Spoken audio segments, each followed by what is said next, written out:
Hi,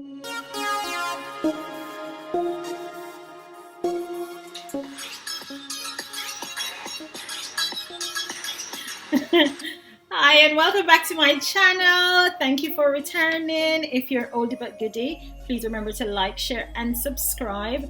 Actually, today we're going to talk about something that is really important. I've got students who have newly qualified as nurses, and I have students who qualified early on in the year. So I thought this would be a really good topic to discuss, and the topic we're going to discuss is self-care in the workplace. We all know that work can be super stressful at times. Sometimes we don't get a chance to breathe. As nurses, we're on the ward, we don't get a chance to have lunch because we're so busy looking after our patients.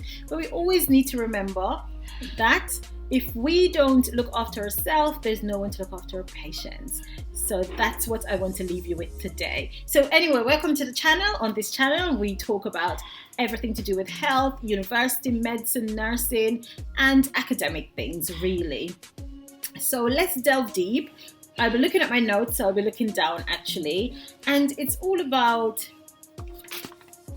looking after yourself so you can look after your patients. It's about getting the most out of work. You know, if you go to work and you're not happy to be there, then you're not happy to see your patients, and your patients will notice that you're not happy to see them.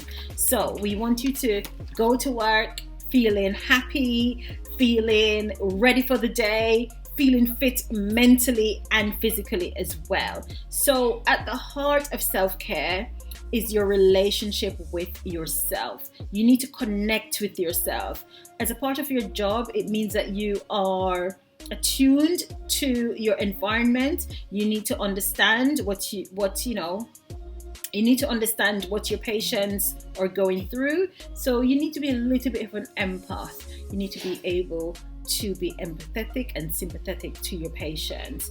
So everything that you do must be constructive, effective, and authentic to yourself.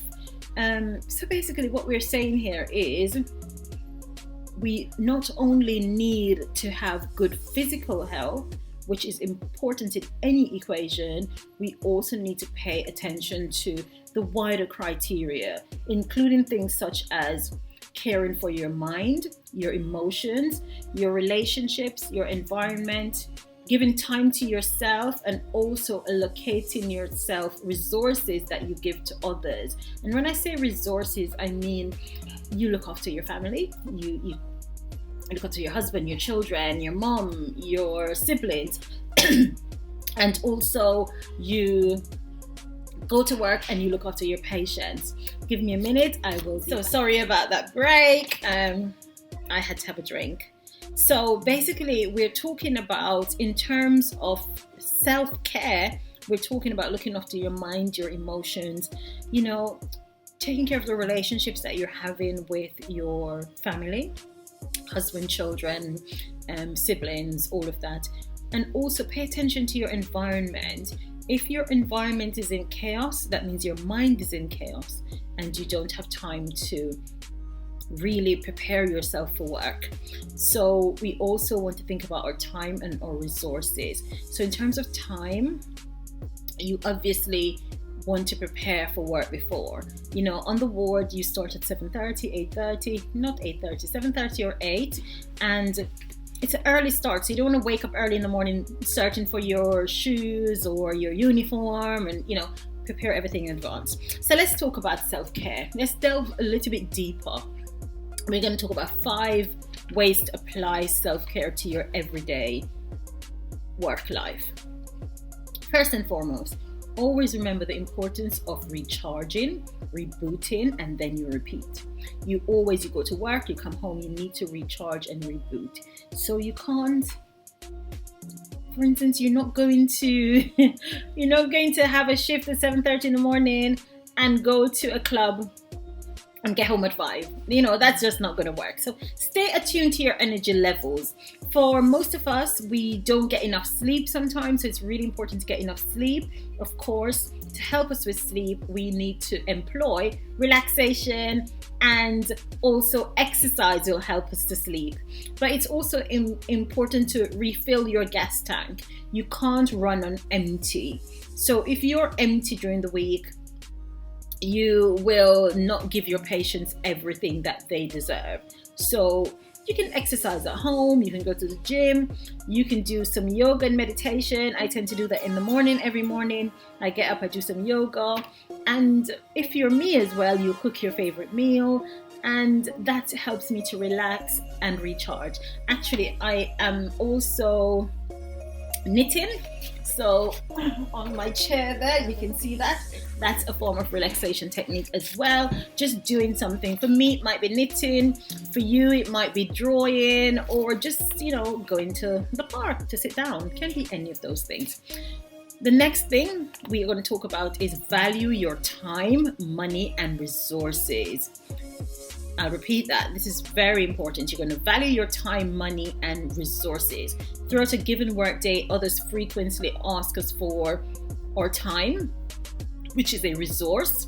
And, you know, it can distract us from our priorities, distract us from the things that we need to do. So you might get a colleague who's asking you to help them with their work, but you're not doing your work. So you need to make sure that you're spending your time wisely.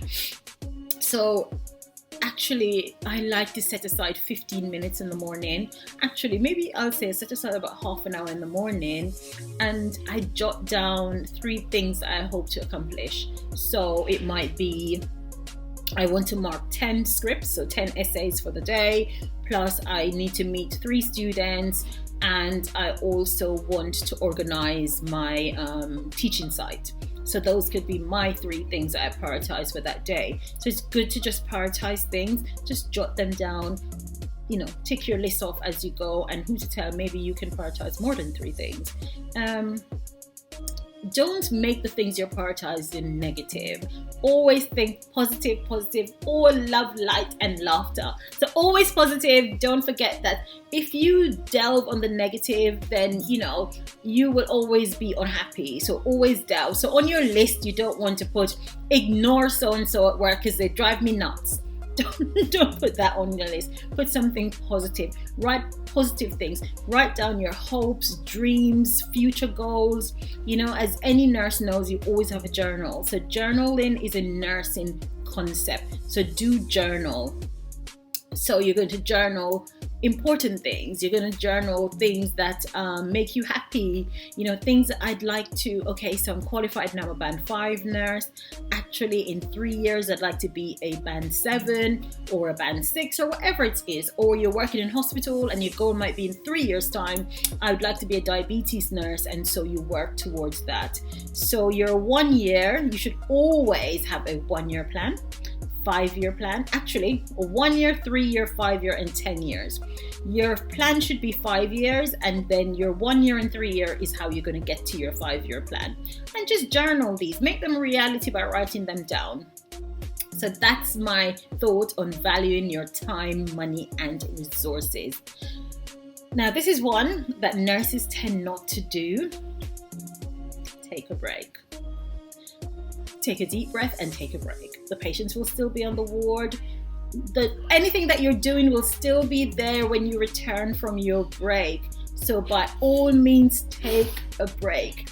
We can be our harshest critics. We might think if we go take that 10-minute break, that something's going to happen. Nothing's going to happen. So when you weigh your accountability to your patients, or you weigh your accountability to your family, don't try to be perfect. It's impossible to be perfect.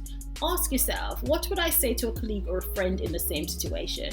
And I know you'd say, it's important to take your break. You know, I've done that. I've worked through the day completely without taking a break. And literally, it's not a good thing. So yes, if you ask your colleagues or your friends, they will tell you always take a break. And it's really good because it gives you downtime. It gives you time to relax. And don't overburden yourself. Never overburden yourself with things that can be done tomorrow. Mind you, writing your notes can't be done tomorrow, but there might be something else that can be done tomorrow. When you're trying to meet your goals and deadlines, just think about your strategy that you're going to employ. Employ good strategy that will allow you time to breathe, time to think. Don't self-sabotage. Never, ever, ever self-sabotage. Because when you do that, it's not beneficial to yourself or your patients or even your family at home. Number 4 is take account of your victories. We are really, really bad at doing this. We don't know how to sell ourselves as nurses. We are always, undermining our achievements. So take account of your victories. These victories are what will propel you forward. What you did last week, most of us can't remember what we did last week anyway. This is where you document your achievements and reward yourself with your achievements. So if you've reached your 1-year goal, reward yourself. Take yourself out for lunch, take yourself out to the cinema, whatever it is you like to do. Knit your man a scarf. Knit your man a scarf, if that's what you want to do. But take care of yourself. Don't wait for others to reward you. Reward yourself. So buy yourself that dress, that jewelry, that perfume, whatever it is that you like, just do that for you. The last one is surround yourself with a good solid group of people at work. Don't hang out with those nurses that love to complain, and boy do nurses love to complain. I've never seen a profession of people who actually love to complain more than nurses. Maybe there's other people, I don't know. I've always been a nurse, so I really don't know. But I can tell you, nurses do love to complain. Do not align yourself with the bitter betties. Align yourself with people who are progressive and going places. The bitter betties are a definite no-no. So stay away from all those negative people who are always complaining. I'm leaving the job, and 10 years, they're still in that job.